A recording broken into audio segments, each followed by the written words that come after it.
In 1994, Jan de Bont's directorial debut Speed raced over the screens. The R-rated US production had a budget of $30 million and made worldwide over $350 million. It was a huge success with audiences and critics and ranks among the best action movies ever made. Dutch director Jan de Bont started out as a cameraman in the 70s, working on a number of well-known productions. He made 5 movies himself, from 1994 to 2003, of which the last 3 were clearly below expectations or right out bombs.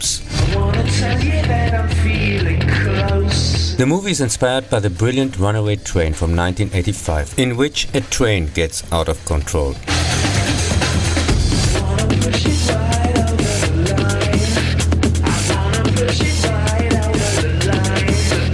And bears strong resemblances to the entertaining 1975 Japanese disaster film The Bullet Train, aka Super Express 109. Der Tokyo Express und der teuflische Plan, ihn zu zerstören. Which has a similar plot. Here too a bomb is planted on a train in Tokyo to extort money from the city. And there is also a minimum speed, 50 miles per hour, which must not be undercut. Otherwise the bomb will automatically detonate. There are also similarities to Joseph Sarajan's 1974 US thriller The Taking of Pelham 1, 2, 3, based on John Goody's same-named novel from the previous year. In the must-see classic, a New York subway security chief has to deal with hostage takers who hijack one of his trains. After handing over the money, they trick the security systems, and the train full of unsuspecting passengers is sent at full speed on a deadly run, while they secretly try to disappear with the money. The $50 kind of one-to-one remake in bad TV version from 1998, as well as Tony Scott's $100 million Cucumber from 2009 with a slightly different story. It's also about manipulated stock prices, are both in my opinion boring and can't keep up at any time with a subtle, sophisticated original. Especially Tony Scott's hectic flick constantly uses annoying, completely out of place pans, zooms, cuts and image altering effects, with which so-called filmmakers have been concealing their incompetence since the end of the 90s. They already, like in the Gladiator disaster by his older brother Ridley Scott, drove me back then screaming out of the cinema in the first 10 minutes. Alright gentlemen, what we have here are 13 passengers in an express elevator. Bomb's already taken out cables. Bomber wants $3 million or he blows the emergency brake. A blackmailer deposits a bomb on an elevator and tries to get money. Will the mystery guest please sign in? Why are they messing with me? Do they think I'm doing this for fun? Because this doesn't work out, he deposits a bomb on a bus. The game began. Very exciting, Jack. Some close calls, huh? Once activated, it goes off as soon as the bus drives slower than 50 miles per hour. Pop quiz, hotshot. There's a bomb on a bus. Once the bus goes 50 miles an hour, the bomb is armed. If it drops below 50, it blows up. What do you do? What do you do? Stay on or get off. Get off.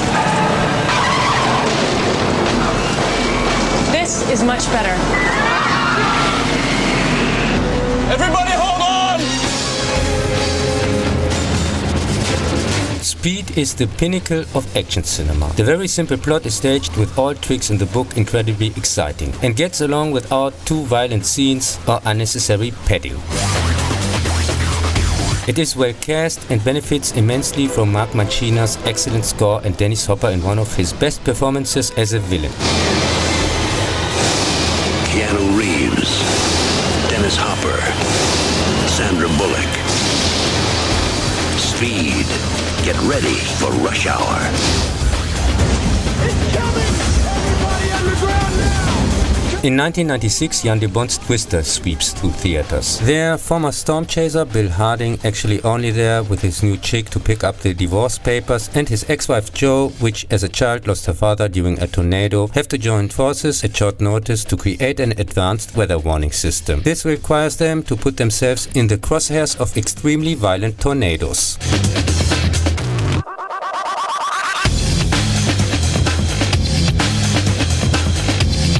The nearly $100 million movie, screenplay by Michael Crichton. See also Andromeda, Coma, Westworld, Jurassic Park, Runaway, Terminal Man, The 13th Warrior and Sphere made 5 times its budget worldwide back. The back then spectacular effects the only reason I went to the cinema, are still nice to look at, but fizzle out due to a god-awful lazy plot about tornado hunters and completely unbelievable staged annoying relationship talk.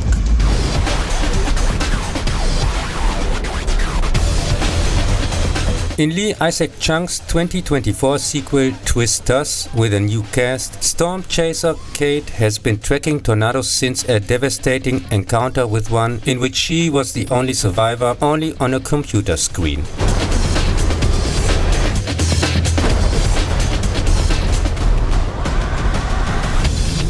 After a friend lures her back into the field because she's the best, to test an experimental weather warning system, she meets rival Taylor,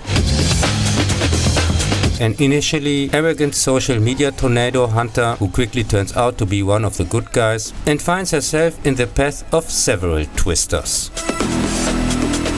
Miss Kate's feeling for wind is considerably weaker than Twister. It's practically the exact same movie all over again, only this time without flying cows. Kate's character is more or less a mixture of Bill and Joe. Two competing teams chase the tornadoes, the pair of hunters slowly get closer, hot air to stretch out the non-existent plot, the obligatory movie screen shows instead of the shining Frankenstein before it gets torn in shreds, etc. But got mostly positive feedback, I guess because it's not quite as bad as the unwatchable woke crap of the last 10 years, and at an estimated cost of $155 million has so far, after 2 weeks, grossed over $200 million worldwide. So for sure not a hit, but probably not a flop either.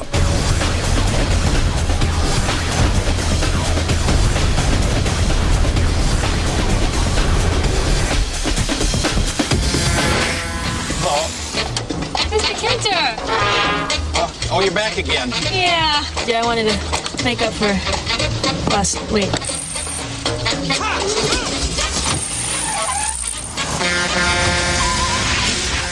Sorry, Mr. Kinter, that bus was going way too fast.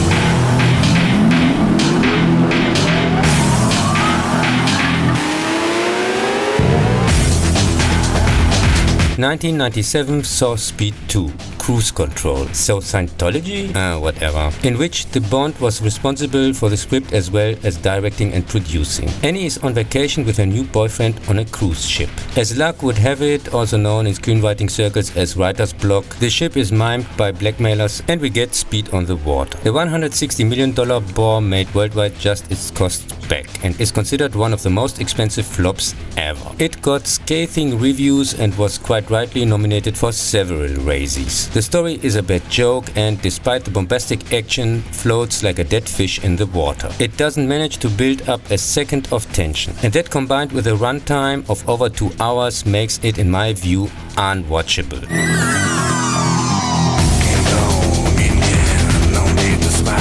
In 1999, the Bont's The Haunting gives nightmares to its audience. A group of scientists makes investigations in a cursed mansion. Soon they realize that it is indeed haunted. The $80 million movie made a little over twice of its budget back worldwide, making it at least it lost no money movie at best. However, this does not apply to the reviews, which were similar to the last one, which also goes for Razzie nominations. The movie is a remake of the same name 1963 classic, and fails in its attempt, unlike the original, to create tension and suspense with excessive use of CGI. The completely outdated, predictable story does the rest and spreads most of the time pure boredom.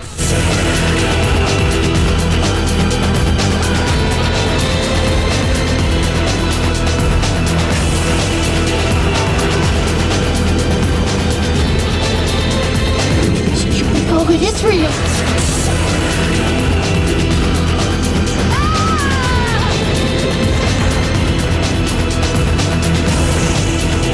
2001 saw Simon West's fantasy adventure Lara Croft Tomb Raider, based on the same named computer game series since 1996. A wealthy, aristocratic, attractive archaeologist discovers a mysterious clock in her late father's estate, through which she gains access to a great power-giving magic triangle that looks like a pizza slice. Back then, I went with some friends to the cinema, and we all thought, despite a suitable cast and decent action, it was dull and boring, thanks to the more than lame, completely uninteresting story.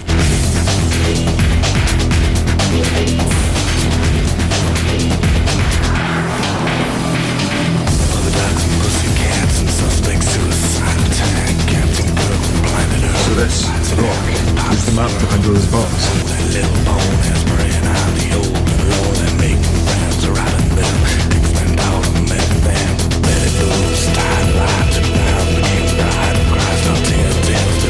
In 2003 came Jan de Bont's sequel, The Cradle of Life. This time it's about the mysterious orb that shows the way to Pandora's box, which of course in the wrong hands would lead to great suffering. The $95 million adventure made just $160 million worldwide back and is considered a financial failure. And again, as with the Bond's last ones, it got mostly negative reviews. Personally, I thought it was much better than part 1. The story is interesting and entertaining if you like adventure movies. Lara behaves more like a real human and for that is more relatable. In 2018, the remake next to the first Tomb Raider looks like Raiders of the Lost Ark finally puts this so-called franchise to rest, at least in my opinion. Here you can watch a total loser chick without any special features or skills in some completely uninteresting adventure clone whatsoever. And yes, I know it probably made at costs of $90 to $106 million and a $274 million worldwide total a few bucks profit. And there is already a sequel in works, which I can't wait to also ignore for years. At least till I have to watch it anyway for a stupid review.